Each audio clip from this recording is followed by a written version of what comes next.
Thank you for joining us on this edition of National Focus. I'm Jarna Hector. Coming up, the Chief Elections Officer outlines Election Day procedures, Dominica to finalize its ICT policy, and government takes another step in the fight against Black Sigatoka. Stay tuned for details of these and other stories after this.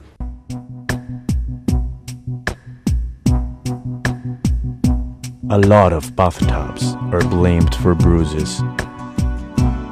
Some staircases are accused of being responsible for broken bones. Doors are occasionally viewed suspiciously as causing lesions. A high percentage of tables are accused of producing bleeding or trauma. Violence against women is a crime, and it's everyone's responsibility. It's inexcusable. If you're a victim or witness of physical or psychological violence or abuse, seek help and denounce the perpetrator. Thank you for staying with us. With the 2014 general elections less than a month away and a record number of new voters now on the list, GIS News got in touch with Dominica's Chief Elections Officer to get an idea of what voters can expect come December 8th. But before that, we asked about Nomination Day, which has been announced as November 19th. On Nomination Day, persons who are desirous of becoming members of Parliament have the opportunity to be nominated. They have to be nominated by 6 electors within the constituency, 6 registered electors who are in the constituency, as well as the candidate has to do a statutory declaration, which is required by law. This has to be signed by a justice of the peace, a notary public, and affix the appropriate stamp on it.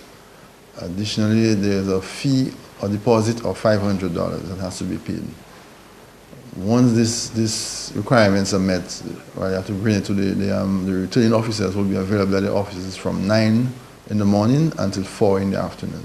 If there is only one candidate by close of day, that candidate is duly elected. At the end of Nomination Day, the Electoral Office can then print the ballot sheets for Election Day with the names of the nominated constituency candidates.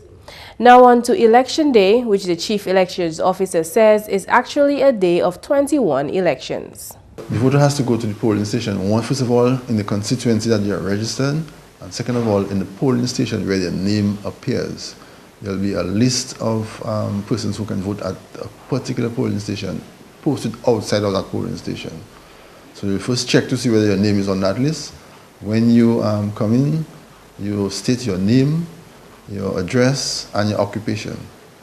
Once that has been ascertained that your name is on the list, the presiding officer will insert your voter registration number on the counterfoil of the ballot, instruct you accordingly, telling you that you are to vote for no more than one candidate at this election, and you are to proceed to the voting booth, where you mark your ballot with the lead pencil as provided.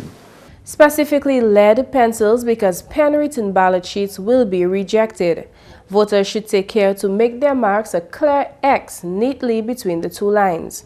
After one casts his vote, the sheet should be returned to the officer in the same manner in which it was received, folded.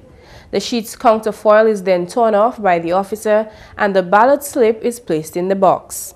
Voters' non-writing hand will be inked prior to voting to avoid unnecessary marks on the paper.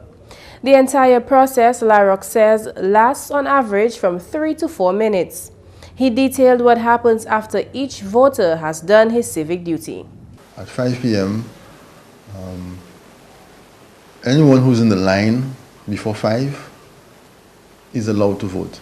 Anyone who comes after 5 will not be allowed to vote. At that point, at 5 o'clock, when everyone who is eligible to vote has voted, the presiding officer's work has just started. They now have to, in the presence of the candidate and or his agents or 2 electors, open the ballot box, pour out the ballots on the table, and start the preliminary count. The persons present will be able to view the ballots as they're being counted, and the presiding officer will put the ballots in the envelope assigned for each candidate.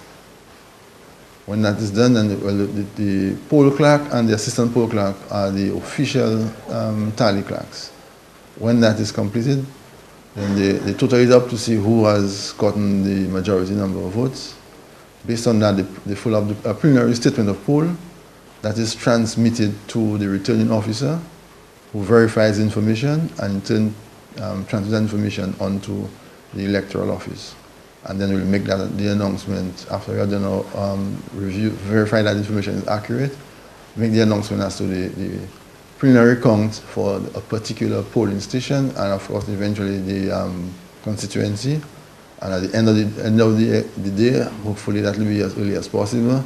You can know who has formed the government. Polling day is from 7 a.m. on December 8th until 5 p.m. For more information, visit electoraloffice.gov.dm. In more news, Honorable Prime Minister Roosevelt Skerrit has dismissed claims by UWP leader Lennox Linton that the ruling administration currently owes public officers 5% on their salaries. The UWP leader told his supporters last weekend that the salaries were cut during the austerity measures. When we become the government, within 3 months, we will make arrangements for the 5% taken from the public officers of this country. Not only are we going to ensure you get a salary increase for the 3 years under negotiation, but the 5% that was taken from you years ago, that 5% will be reinstated. Honorable Prime Minister Roosevelt Skerrit responded to the UWP leader's claims on Kyrie's Heng program on Tuesday. The 5% salary cut that was instituted by the Parliament, by an act of Parliament, was reinstated. So the 5% salary cut was for a definitive period of time, and that was reinstated to the public officers. In its efforts to resuscitate the island's economy, the DLP administration, as part of its austerity measures, asked public officers to take a 5% pay cut and parliamentarians to take a 7% pay cut. A study by an international charity, WaterAid, says providing water and sanitation to impoverished areas is necessary to drive economic development and eradicate urban poverty. Barbara Frost, chief executive of WaterAid, told the international news agency Reuters at a water summit in London that sanitation does not come once prosperity comes. It is in fact a driver of prosperity. Singapore and South Korea are two countries which illustrate that improved sanitation does in fact eradicate poverty. For example, in the 1960s, when South Korea started to work on universal access to these services, its per capita GDP was lower than that of many countries in sub-Saharan Africa at less than $10,000 US. It is now almost $26,000 US. If the United Nations' new Sustainable Development Objective of eradicating extreme poverty by 2030 is to be met, it's going to be essential that investment is made in water and sanitation. This from Barbara Frost, chief executive of WaterAid. The WaterAid study also says that national wealth should not be a condition for water and sanitation investments. In Dominica, the Labour Party government has so far invested several $1 million in sanitation. Every community on this island has been touched by government sanitation program, which replaces pit latrines with proper bathrooms at no cost to residents. In the 2013-2014 national budget, 17% of the capital budget was allocated to the Ministry of Housing and Water Resource Management. In the following financial year, that was raised to 18.5%. While globally more than 700 million people do not have access to clean water and 2.5 billion live without improved sanitation, in Dominica, the commissioning of the Bells Penrice water supply system will mean that 100% of the population will have easy access to safe drinking water. In more news, the Honorable Parliamentary Representative for the Lapland constituency, Peter Sejar, says he has been able to complete almost 100% of the work he set out to accomplish in his constituency. GIS News caught up with Honorable Seja on Community Day of Service. As we speak, we have the Plaisance Road being constructed by a local with a number of young men involved on the project. In Delis, as of Wednesday, tomorrow, we are going to commence the Upper Victoria Road.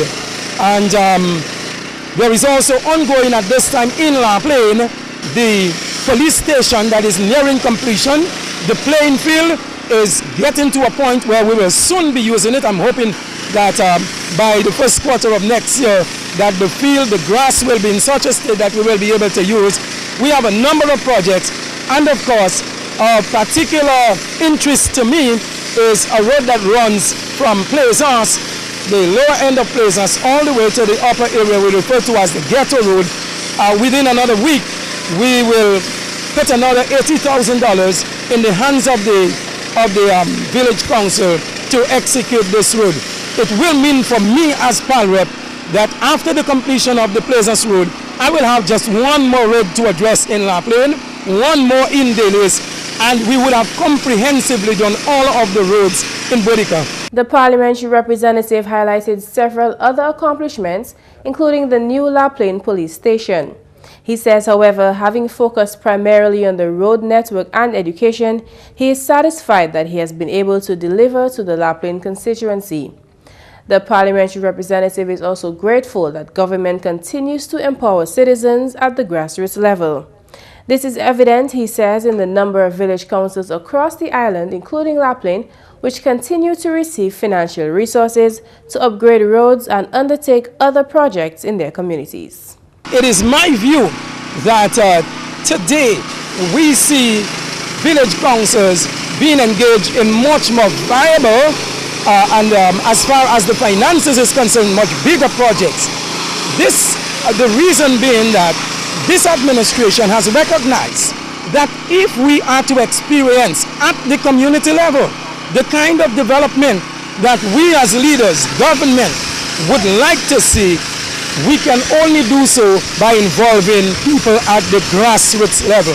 And what better way than to empower village councils, ensure that the resources are made available, and use local capacity to develop the community. Because what we are doing is keeping the monies within the local community and also ensuring that the locals are empowered.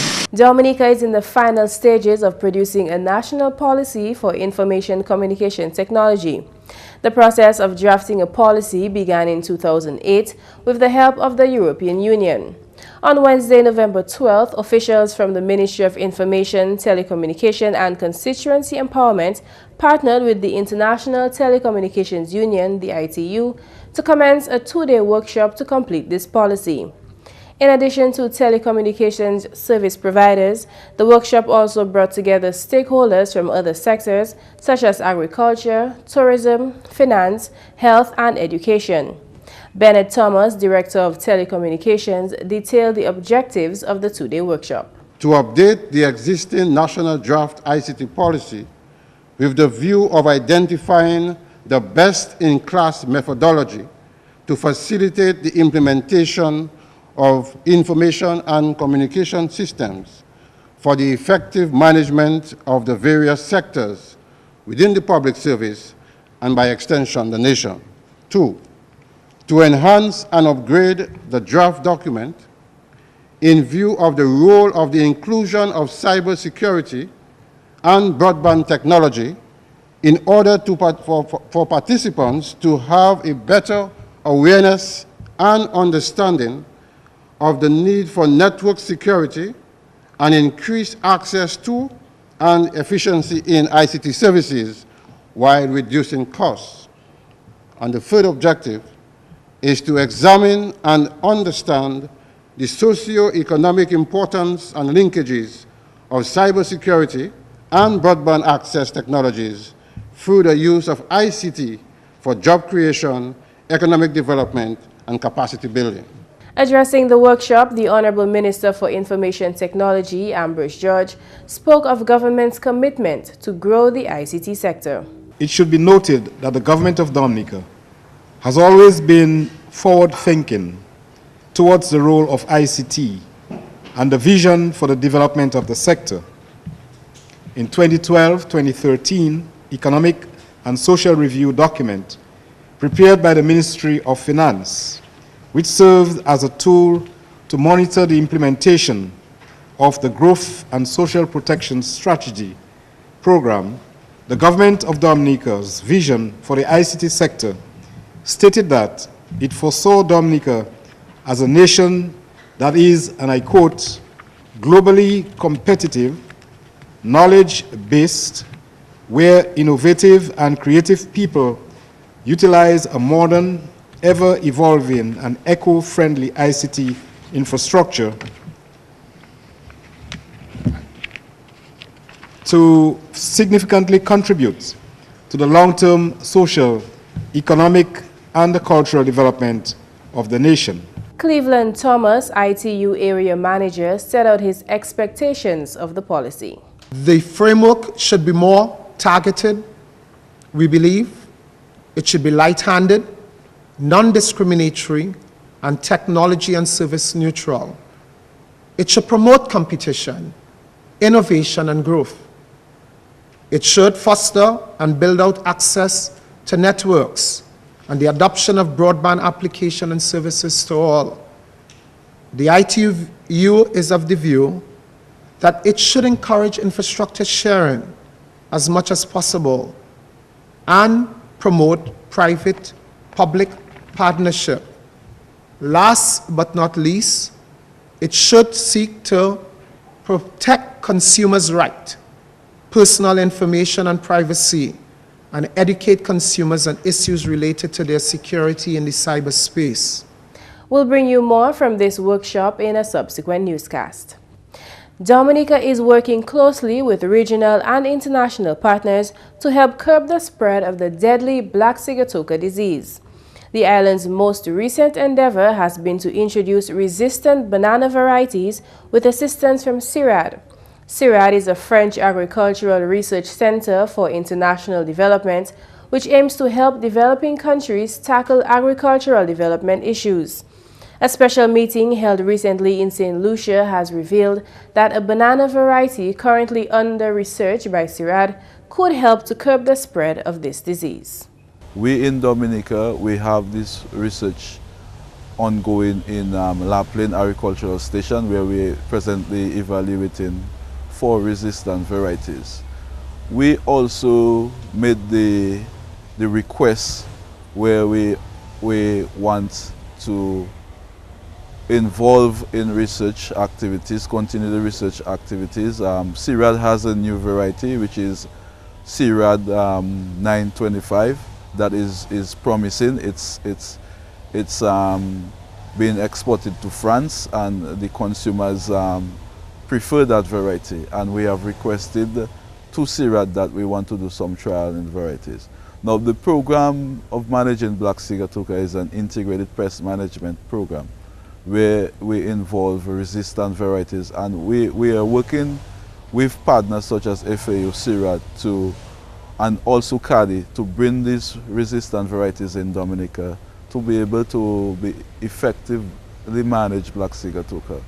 Ansem says the chemical control of the disease is not enough to curb the spread, but that farmers should continue the de-leafing program. And that is why we're working with the BAM, the Banana Accompanying Measures funded by the European Union, to work with institutions such as CADI to evaluate some of the tolerant varieties that will help us manage Black Sigatoka. We're also going to put some demonstration plots and work with farmers to assess and evaluate these varieties. A collaborative effort of the public and private sectors is bringing more divers to the island. The Discover Dominica Authority and the Dominica Water Sports Association are for the 3rd time introducing American dive shops to primarily the underwater world of Dominica. A 5-day third familiarization trip, which began on November 8th, will see 6 additional U.S. dive shops exploring Dominica's underwater and land-based activities to help sell the destination to the U.S. markets. Director of Tourism Colin Piper says collaboration with the private sector is proving to be a productive move. We are committed to the dive sector, and we believe that it's a sustainable sector. Certainly we appreciate the spend. It's one of the higher spend sectors, but I believe that's the case because you get good value. You get great underwater experience, and you get great topside experience as well. And then the other thing that's particularly unique about Dominica is that most of the dive masters are local. And so there's a transfer of knowledge and there's a generation of a skill set that the locals can partake in and can use. We have partnered with the Dominica Water Sports Association in the past. We'll continue to do so through events like this, through partnerships with that we do at DEMA, partnerships that we do at Beneath the Sea. President of the Dominica Water Sports Association, Simon Walsh, says these organized trips work and they work well. We have to be innovative, we have to be much more creative in our marketing. And the Dominica Water Sports Association has sat down with DDA over the years in order to create how can we talk to the most amount of people and have the biggest effect. And basically the way to do that is to interact with the people who influence other people. We can try and reach the millions and millions of divers in the United States, or we can try and reach the people who own the dive shops and sell dive travel and interact daily with divers. So that's what this approach has been about, and it has been successful because people have come down here and fallen in love with the product and then gone home, told the people that visit their dive shop, they're organizing a trip to Dominica, and then come back with a group of 12, 15, 20. So far, 23 shops from the U.S. have come on board since the first familiarization trip, and they brought groups to Dominica to experience what the country has to offer.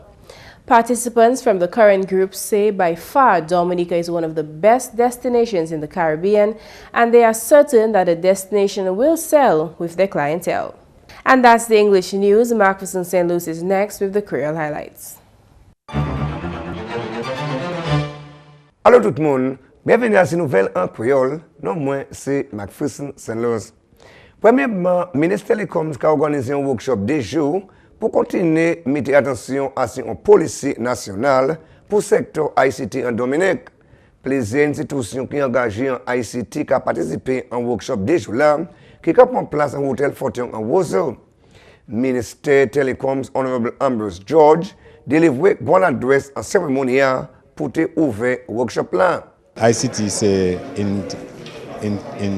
Information Communications Technology, avec tout le monde, tout pays à la Terre, qui a servi ICT pour faire travail à plusieurs manières. Pour un service à gouvernement, pour un service à santé, pour un service à business, avec toutes les autres manières ICT qui a pris place. So, à Dominique, nous, comme gouvernement, comme pays, nous avons gardé ICT comme un secteur, quand on est tourisme, quand on est agriculture, quand on est manufacturing. C'est un secteur à pays qui a des pays développés. Et ça a des monde développés aussi. Parce qu'il y a autant de monde à Dominique.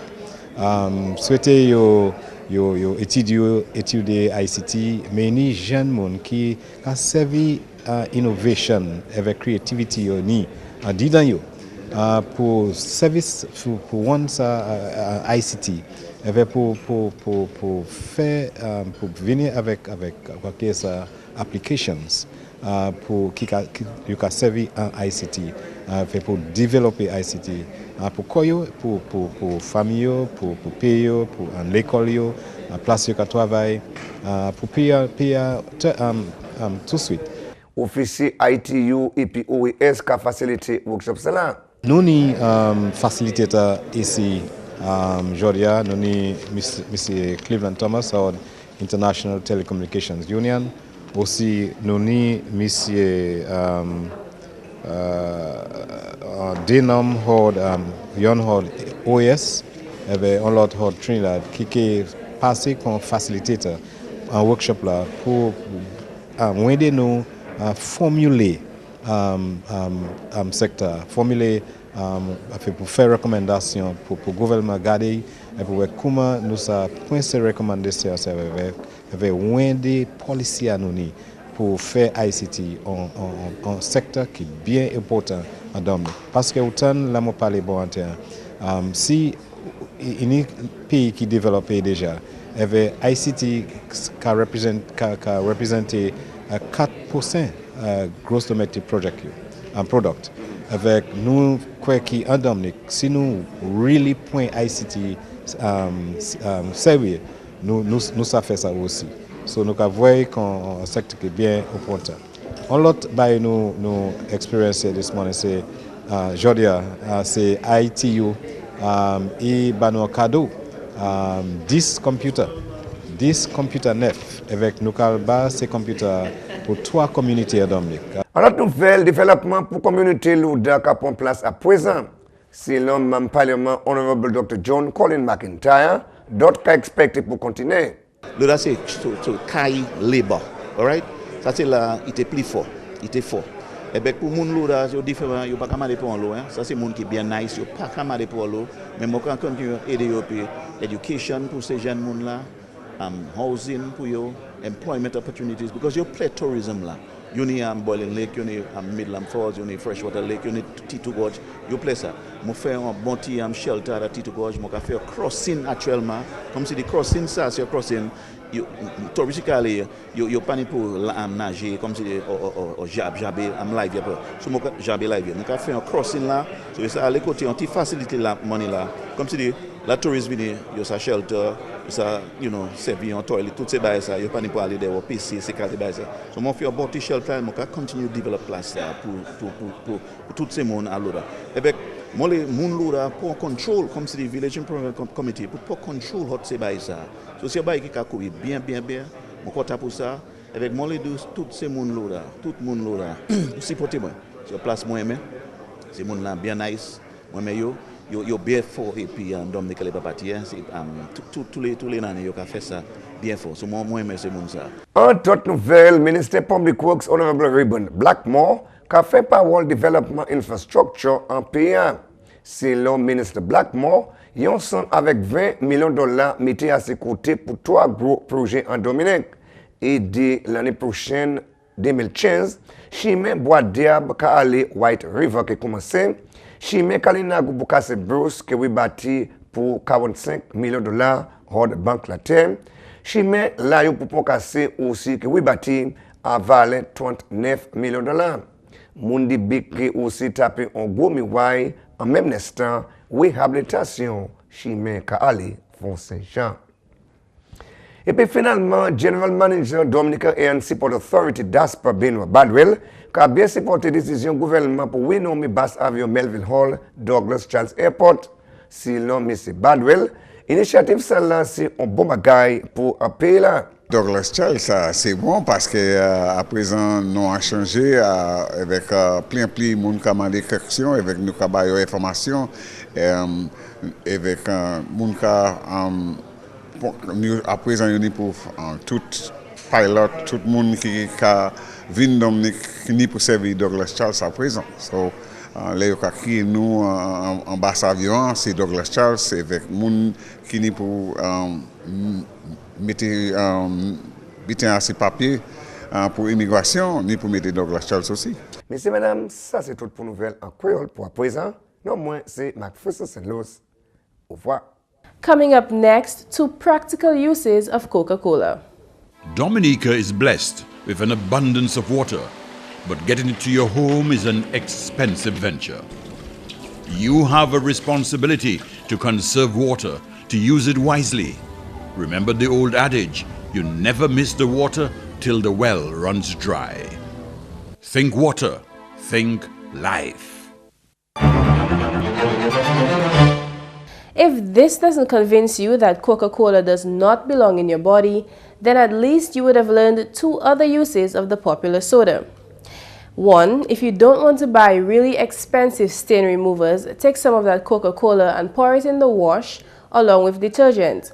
The stains will be removed and your clothes will actually be deodorized. all thanks to the carbonic and phosphoric acid inside the carbonated drink. Or you can use your favorite drink to do your least favorite chore, cleaning the toilet. All you have to do is pour the drink in the toilet bowl and wait for an hour before you scrub with a brush and flush to get yourself a sparkling toilet. Look out for similar tips in Thursday's newscast.